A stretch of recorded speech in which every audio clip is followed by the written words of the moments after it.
Well, it's a rarity to talk to the chairman of ITC, and especially to talk to the chairman of ITC in Taj. But he's kind enough to talk to us in Taj after having eaten a meal which is not an ITC. So we're looking forward for an engaging conversation.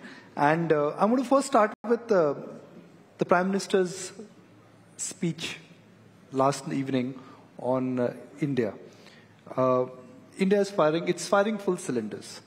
Looking at in your CI capacity and as the chairman of ITC, since you have a deep understanding of businesses, do you think 6 to 7% GDP growth for next couple of years is something which is not impossible, and it is something which is entirely possible and conceivable? So first of all, thank you, Nikunj, for having me here. Yes, I think this is eminently possible. I think that's the kind of number we should be aiming for at the minimum. You see, growing at 7%, which is what is the estimate for the year and beyond this year, at a time when the whole world is struggling, when the global growth is the least in a long period, global trade is significantly lower than what it used to be at that time itself. We're growing at 7%. I think it's quite a commendable achievement, and that certainly gives us the confidence. And the confidence is not emanating, I think, just from numbers. The business confidence is not coming just by these GDP numbers.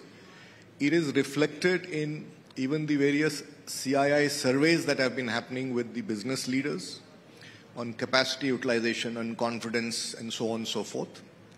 And, this is so because of this very strong foundation that is getting built over several years. A lot of very purposeful policy interventions have happened. If you look at the macros, our inflation, for example, is very well managed. There was a time when we had higher inflation than the developed economies. Today it's the reverse. That talks a lot about the astute management of the macros in the economy, the public infrastructure, digital infrastructure, the investments and the incentives to make India into a manufacturing hub. I think all these augur well for the future. There's also focus on the agriculture sector, the FPO, bringing technology. This budget talked about specific sectoral focused. Now focus is being brought in onto innovation. I think India is anyway a powerhouse of services, and we do have a demographic advantage. G20 has elevated India's stature in the new geopolitical dynamic. India is the center of attraction. It's very important from a supply chain diversification. And it's only India that has the talent and the competitive operating ecosystem and the scale to be able to provide that kind of supply chain diversification. We know that, we have a lot of tourism assets. That's the new vector that we see from a policy perspective that is going to be pursued. And we do see in the budget and whatever the Honorable Prime Minister also said yesterday, that the commitment to making the policy framework better, dealing with some bigger ticket issues, the commitment and the intent is very much there. So I think, considering all of this, I think it's a very good time for India. It's certainly India's decade and probably even beyond that. So I see no reason why we should not be growing at least that number. Mr. Puri, ITC is Bharat itself, from agri to hotel, from cigarette to FMCG to paper. Now, post-COVID, all kind of nomenclatures are being used to describe India and the rural economy. Since you connected with the rural economy, if I could encourage you to connect the dots and share with us that what is happening to the rural economy. If India is growing, why is the rural economy not growing?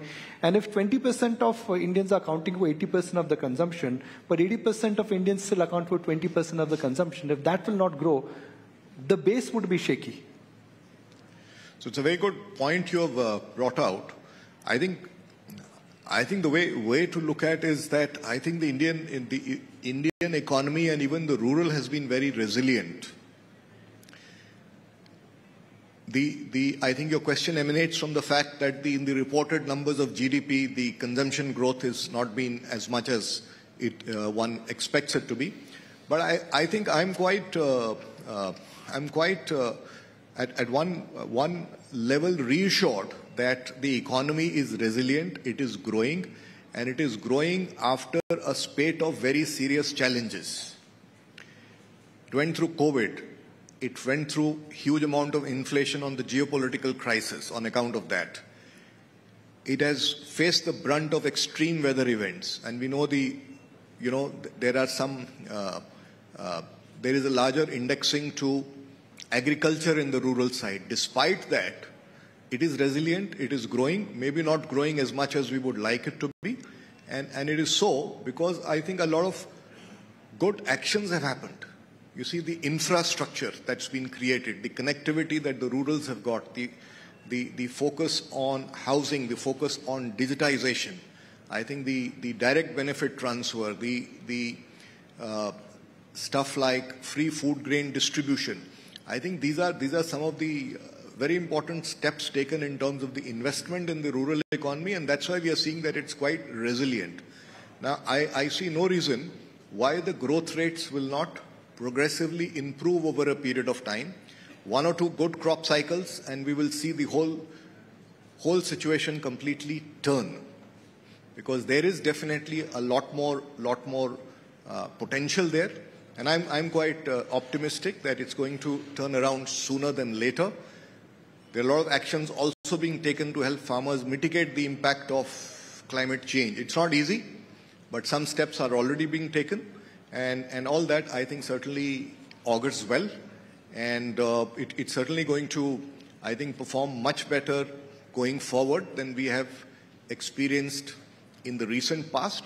But in the backdrop of where we are, I think I would be quite reassured that it's resilient. It's fairly resilient and still continuing to grow. So, Mr. Puri, 6 to 7% GDP growth, I add the inflation multiplier, that makes it 11 to 12% growth. ITC is always growing higher than the nominal GDP growth. So can I assume that if India will grow at 6 to 7%, ITC will continue to grow at 14 to 15% at least? So I was not here for a ITC specific question, but nonetheless, let me say that the aspiration is certainly that we should be growing much ahead of the rate of the growth of the economy.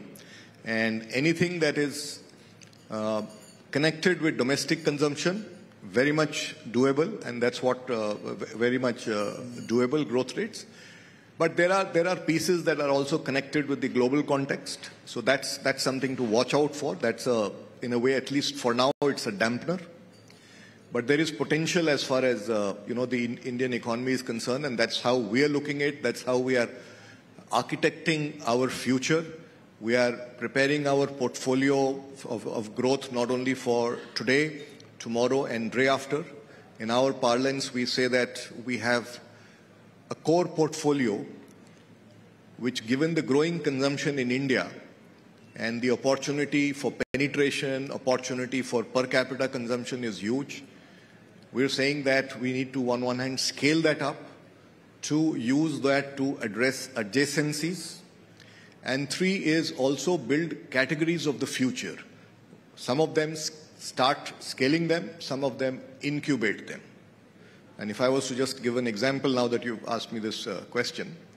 So if I look at our paperboard portfolio, we have the core portfolio is value-added paperboard, which we are continuing to scale up. The adjacency to that we have identified is what we call sustainable packaging, because the world is moving away from plastics. So these are proprietary coatings on our paperboard and other packaging solutions that we have. If I was to talk about categories of the future, these are again plastic substitute, sustainable packaging, but the second platform is around complex and highly engineered shapes molded shapes out of plant fiber. So if I was to give you an example, there is a paper board, there is a paper cup in which all of us drink tea, coffee, etc. Traditionally, it had a bio-seal inside. We replace it with it had a poly coating inside. I've replaced it with a proprietary bio-seal. But the cap, which is a complex shape and must be leak-proof, is still made out of plastic. So the second platform is going to develop a substitute to that, which is something that should start in March or April of this year. So that's the way we're looking at it. Similarly, if I look at my consumer business, there is our core portfolio of staples, biscuits, noodles, so on and so forth that we scale up. We use that to address adjacencies like Ashirwad is into frozen breads, into besan. And then we are incubating categories of the future like, chocolates, natural floor cleaner, and so on and so forth. So that's how, given the opportunity that is there in the Indian market, we're very optimistic, and that's how we are building our portfolio. And our confidence also is reflected in the fact that we commissioned 5 manufacturing facilities last year. We've started construction of 3 more this year. So the journey is continuing to participate and contribute to the growth of India. What gives you this kind of confidence? You're investing into the future, you're incubating new businesses, you are taking market categories, you're challenging the existing players. What gives you this kind of confidence to invest and spend right now? I think on one hand, it's the promise of the opportunity in the Indian market. I think the manner in which the policy interventions are being taken is certainly unlocking the potential of the economy. It's empowering the economy. And given the stage of development that we are, I think the headroom to grow is huge. And we see that potential getting unlocked. So we're very optimistic on the future in India. So that's the piece about the national opportunity. But equally, when you take this bets, it's important for you to see, are you competitive? Are you prepared or geared up to participate in the opportunities that come in? And I think that's where we continue to invest. And that's where we continue to leverage institutional capabilities, because in a competitive world, you need to bring something unique and superior onto the table. I think one of our strengths is the synergy from diversity of our businesses. So that's what we use. We recently launched a food tech business, bringing the capabilities of our foods business and hotels business together. So that's something unique that we bring onto the table. And then we are making deep investments for competitiveness around digital sustainability, around innovation, and making our supply chains. Traditionally, we always looked at supply chains from an efficiency perspective of market servicing, but we are also investing a lot on building resilience from weather events. We don't have too much of a concern about supply chain disruptions globally because we are largely a Make in India company. So that part is not an issue, but from weather events, we're working to make it resilient. So with these tools that we have put in place, I think we feel quite optimistic of the future. So last but one question, Mr. Puri. This is 2024. Hypothetically, if in 2030, it is now GBS and we are having an interaction, what do you think we are likely to discuss? What could be the shape of India and what could be the shape of ITC 6 years from now? 6 years from now.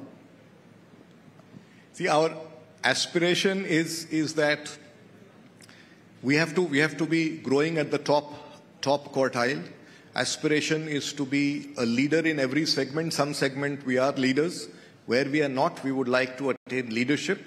And when I say leadership, it's not merely about size or profitability. I think we like to be acknowledged more importantly as a leader in terms of products that we provide to the market, the quality of service that we bring to the market, and a company that is not only creating economic value, but adding value to society by being a climate positive, inclusive enterprise, an innovative enterprise, and a future tech enterprise. I'm just going to share with our viewers, just think about innovation when it comes to ITC. A tobacco company moves into paper, then comes into hotel, moves into FMCG. They've challenged, they've created market share, and they've used technology just to change the entire landscape per se. So Mr. Puri, 10,000 more SKUs, big in hotel brands, cigarette brands, paper business. How do you manage so much? See, I think the solution to this lies in our strategy of organization. We have a distributed method. We have a system of distributed leadership with very clear governance, very clear degrees of freedom, very high level of empowerment to product market clusters, and we continuously review that and segment it even further, so that despite complexity and growth, the enterprise remains market-facing. It remains nimble, agile, and customer-centric. And what we do at the center is, besides mentoring and allocation of resources, is also to make sure that all the teams have access to the tools and technologies that they need to succeed. You know, we've invested ahead of time in the ITC Life Sciences and Technology Center, which is the largest private sector innovation center in India. And that resource is available to all the teams to tap into to meet the requirements of their customers. Similarly, we have created infrastructure, a whole infrastructure as far as digital is concerned. So every team is empowered through the right tools and processes. And with a distributed leadership, I think that's how we are able to manage and stay relevant and contemporary. Now, I want everyone to take their pen and paper down. Mr. Puri saab se kuch recipes lete hain.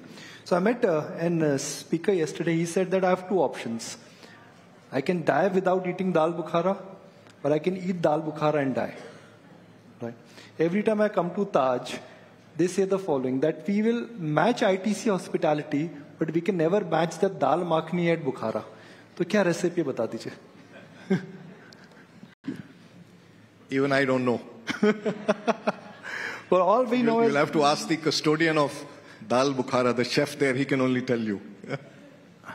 All I can say is that, over the years I've tracked ITC, it's just been such a pleasure. The stock is at an all-time high, profit is at an all-time high, and the India story, the appeal, I think, is so extraordinary that it's such a joy tracking ITC and the way things are evolving. Thank you very much, Mr. Puri, and thank you for joining us today. Digital Pin.